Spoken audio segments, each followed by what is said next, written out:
ورا مرمى عبد الواحد السيد، عشان كده حله محمد عباس، وبيهدأ كده من روح وروع الكابتن حسن شحاته. احمد توفيق بيسلم لشيكابالا، شيكابالا كوره المره دي بقاصه، دي لمسه جول جول جول جول جول جول جميل، جول جميل، وهدف تاني، هدف تاني للصقر المصري.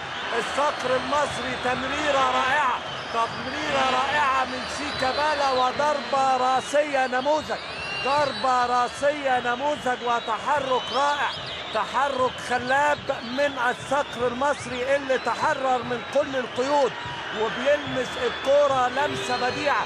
بص شوف اللمسه رايحه فين، بص شوف لمسه الصقر رايحه فين، على شمال محمد العقباوي. ولكن التمريره دوا، التمريره دوا فيها سحر، فيها سحر من اللاعب شيكابالا. ولكن اللمسه، يا سلام يا جمال اللمسه، يا سلام على احمد حسن والتألق، التألق في كل لقاءات نادي الزمالك.